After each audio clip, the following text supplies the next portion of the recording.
नमस्कार साथियों, my self care Dubey अपने इस YouTube चैनल के माध्यम से आप सभी दर्शकों का हार्दिक अभिनंदन करते हैं। साथियों, आज हम एक कहानी सुनाएंगे और आज का जो कहानी का शीर्षक एक भिखारी से संबंधित है। एक भिखारी के बारे में आपको हम बताएंगे कि कैसे उन्होंने अपने जीवन को परिवर्तित किया। तो चलिए बिना विलंब किए हुए अपनी कहानी की ओर अग्रसर होते हैं। साथियों, एक भिखारी ट्रेन में यानी कि रेलगाड़ी में भीख मांगता था। भीख मांगते मांगते एक दिन अचानक एक ऐसे व्यक्ति से उन्हें मुलाकात हुई जो कि बहुत ही अच्छे लिबास में सूट बूट पहने हुए और अपने बर्थ पे बैठे, अपने सीट पे बैठे अपनी गंतव्य की ओर जा रहे थे। तभी उस भिखारी ने भीख मांगते मांगते उन महानुभाव के पास पहुंचा और याचना की दृष्टि से भीख मांगने का अनुरोध किया।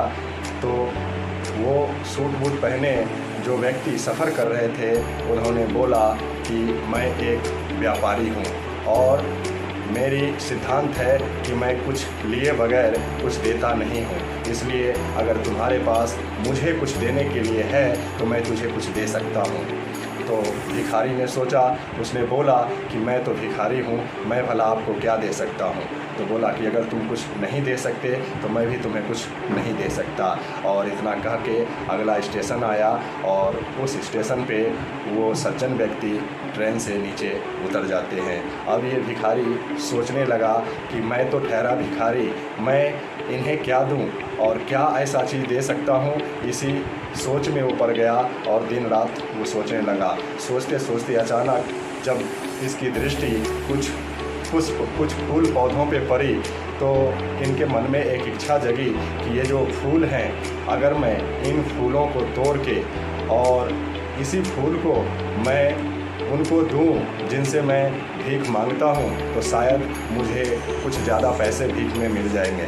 और यही विचार अपने मन में लिए हुए वो उन पौधों से कुछ फूल तोड़ लेता है और फूल तोड़ के अपने झोली में डाल लेता है। अगले दिन जब वो भिखारी भीख मांगने जाता है तो जो भी भीख में उसे कुछ पैसे देते हैं उसके बदले वो अपने झोली से कुछ फूल निकाल के उनको दे दिया करता है। तो इस तरह से भीख देने वाले प्रसन्न हो जाते हैं और उस दिन इन्होंने देखा कि और दिन की अपेक्षा आज इनको ज़्यादा भीख मिली है, भीख में ज़्यादा पैसे मिले हैं। तो इनकी मनोबल बढ़ती है और बढ़ने के साथ साथ ये अगले दिन और ज़्यादा प्रयास से थोड़े अधिक मात्रा में फूल लेके सफ़र के दौरान ट्रेन में आते हैं और व्यक्तियों को फूल देते हैं और उनके बदले वो भीख लेते हैं। एवं प्रकार से इनका प्रक्रिया चलता रहा और चलते चलते कई दिन बीत गए और पहले की अपेक्षा अब इनको अत्यधिक भीख मिलना शुरू हो गया था।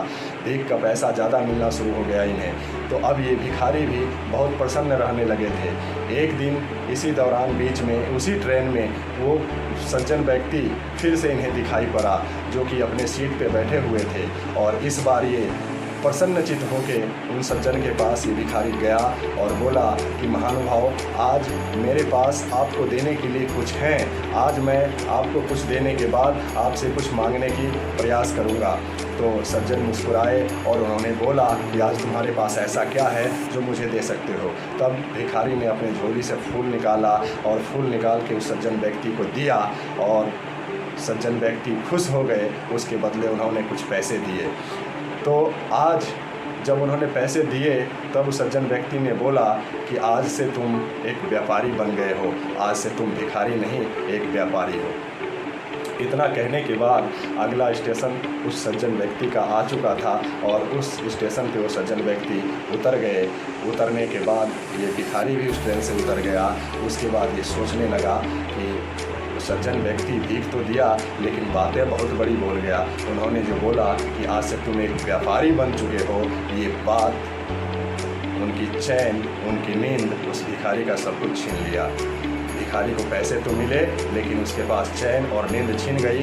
उन बातों में वो खोता चला गया और वो अपने अंदर आत्मा की तरह झांकना शुरू किया कि क्या उस सज्जन व्यक्ति ने जो मुझे बोल के गया, क्या उस लायक, क्या मैं वाकई में एक व्यापारी हूँ। और जब अंदर आत्मा में दृष्टि डाली तब उन्हें पता चला, उसे अंदर से महसूस हुआ, एक गर्वान्वित महसूस हुआ कि मैं जो किसी से पैसे ले रहा हूँ उसके बदले मैं भी कुछ दे रहा हूँ। तो इन लेन देन की क्रिया में मैं भी आज से एक व्यापारी बन गया हूँ और मैं भी व्यापारी हूँ। उन्होंने ईश्वर को धन्यवाद दिया और धन्यवाद देने के बाद अपने अंदर आत्मा से एक आवाज़ निकली कि आज से मैं भी एक व्यापारी हूँ और मैं किसी से वैसे ही कुछ नहीं लूँगा, वैसे ही कोई धन प्राप्त नहीं करूँगा जब तक कि मैं उन्हें कुछ दूँगा नहीं।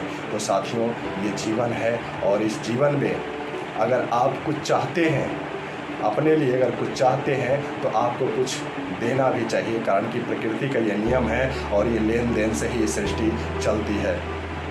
एवं प्रकार से चलता रहा।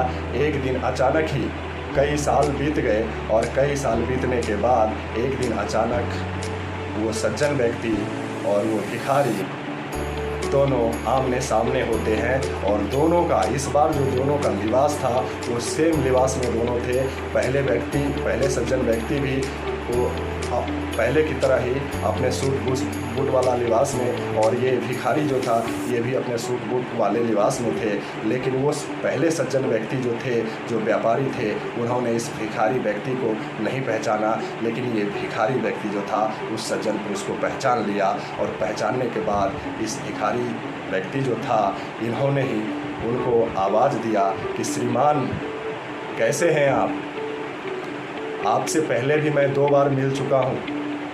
तो उन्होंने उस सज्जन व्यक्ति ने पलट के आवाज़ दिया कि शायद मुझे याद नहीं मैं पहले 2 बार कहाँ मिला हूँ, क्या आप मुझे जानते हो?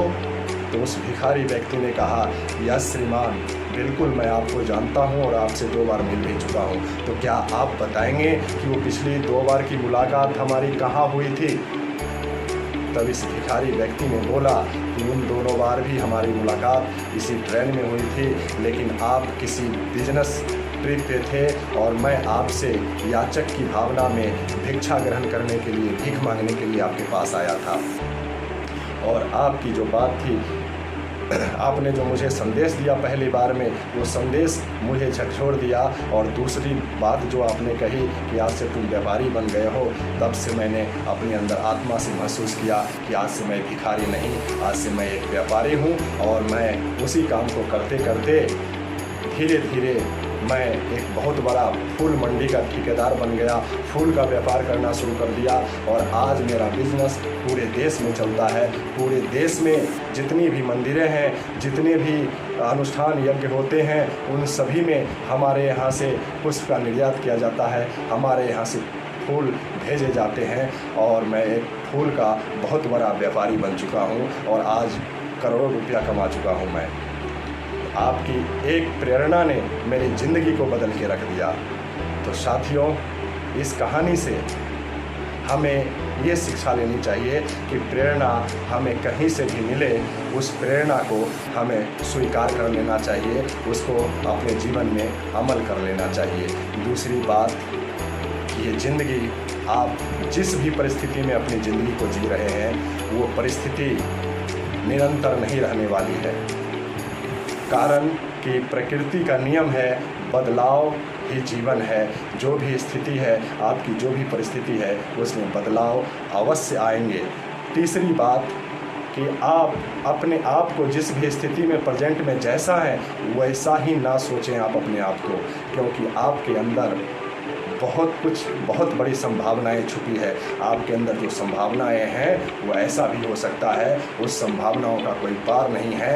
आप उन संभावनाओं को देखें, अपने आप को पहचानें, अपने अंदर आत्मा की आवाज़ को सुने कि क्या आज आपने जो अपने आप का आकलन किया है, क्या वाकई में आप वही हैं या आप कुछ और हैं। इसलिए ज़रूरत है अपने अंदर की आत्माओं में उतरना, अपने आप को खंगालना, अपने आप का आकलन करना कि वाकई में आप क्या हो। तो साथियों, हमें अपने अंदर झांकने की कोशिश करना चाहिए और ज़िंदगी में आप जैसा भी हैं, जो भी हैं, वो सब निरंतर नहीं रहने वाला है, वो परिवर्तनशील है, वो बदलेगा, बशर्ते आप अपनी एक सोच, एक लगन के साथ, एक सच्ची निष्ठा के साथ कर्तव्यनिष्ठ है, कर्तव्यपरायण होकर अगर आप अपने मार्ग में प्रशस्त होते हैं, आप अपने काम को करना शुरुआत करते हैं तो सफलता निश्चित है।